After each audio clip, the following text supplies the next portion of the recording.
You think back to 92, 93, the World Series years, and the years before that leading up to it, which were all very good for the Toronto Blue Jays. You think back to 15 and 16, those 2 years where the team was in the playoffs and a contender. And then you take a look at this team. And I'm sure there are many comparisons that can be made, but let me give you one thing that I really don't understand. If I showed you the lineup from 92, 93, 15, 16, basically the same guys played every day. Guys got a day off now and then, but when I say now and then, I don't mean once a week. I mean once a month, maybe, unless they were injured. What you have with the Toronto Blue Jays is guys playing everywhere all the time. Literally third base, shortstop, and left field are the only positions where you can almost write in ink who's going to play there every day. Center field, even right field to some extent, second base, first base, behind the plate, different guy every day. I must tell you, I don't like that. And I think that's part of the problem with this team right now, is that there are just too many guys being given opportunity to play, and they're moving people around to give them rest when they don't need rest. What do you think about that? Well, let's reframe that a little bit. So start with George Springer. If George Springer isn't dealing with his elbow issue, then he's playing center field 80 or 90% of the time. But he is, and he always has been. The 2 years he's been here, he's been injured both years. Right. And so that's going to create some of the lineup machinations that you described there. Two, second base has been predominantly Santiago Espinal, who ended up winning that job at the beginning of the season. You went into it thinking it was going to be a Biggio Espinal platoon, and Espinal ended up seizing that job. Guerrero is at first base the majority of the time, and he's getting some DH days to just help keep him fresh. And then behind the plate, that's where you're running a bit more of a platoon. It's seemingly almost every other day, one guy starting, one guy isn't. So I get where you're kind of seeing some of that. Part of it is that the Blue Jays have don't have a dedicated designated hitter, and that's something that's changed in baseball over the last decade and a half, where instead of having one dedicated guy in that role, is that you use it to be flexible. And the other thing that good teams try to do, and the Dodgers are very much like this too, and to me, I always look at them as the ultimate example of what you want to get to, is that they just have so much roster surplus in terms of they have more guys that you want to give at bats to than they have at bats to give. And that's when your team is in a good spot.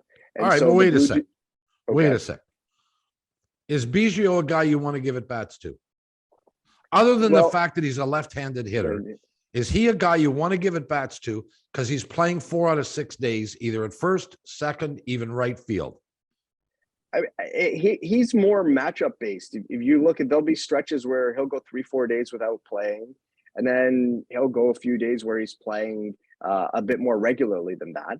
And the way that teams are doing it now, let's look at the 85 Blue Jays, for instance. Can you just answer the question? Is he good enough to play 4 out of 6 days? But he's not playing 4 out of 6 days. Sure he is. He's Take playing a look. He's playing something along those lines. But again, in the matchups, in the situations where they're using him, he is good enough to play. And against tougher left-handers and against certain right-handers, you're seeing him not play that often. Mm-hmm. So I think that you look at the value that he's brought, he's actually been a very positive contributor. He's been, at least analytically, a very positive defender at multiple spots. And he's provided the Blue Jays close to a win and a half, a value at this point in a partial season, one that, started with him on the COVID-19 list. So yeah, he's got a role to play on this team, but he's not playing a full-time role. And what teams are doing, Bob, is that they're trying to piece together full roster spots using multiple guys, trying to optimize their usage. I mean, that's what the Tampa Bay Rays do. And if you do it well, it can be very effective. And in an ideal world, do you have 9 guys that you're running out there because they're good enough to play that? Sure. And it's not an ideal world. The Blue Jays are making do in certain areas, like almost every other team. I wouldn't do it. And I mean, Guerrero would play every day at first base if it was up to me. Every day at first base. It makes no difference. I don't want him DHing to give his legs a rest or something. It's first base, for God's sake. It's not nuclear science. He's not running a marathon. Players have played. I've said before, a poster could play first base. Essentially, it's not that difficult. I disagree with that. I know you probably do, but the diminishing of first base, like a good first baseman, and Guerrero has become a very good first baseman. I agree. A good first baseman can make a difference. It's actually a very demanding position. And if you have a first baseman who can throw, it actually makes a difference for you on the diamond. I don't like the you just stick a post at first base.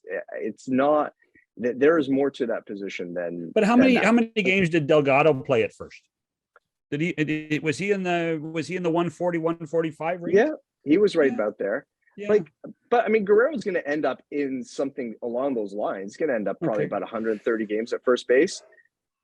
I mean, I haven't broken down the numbers recently, but I'm sure the trend line's carrying him to somewhere around there.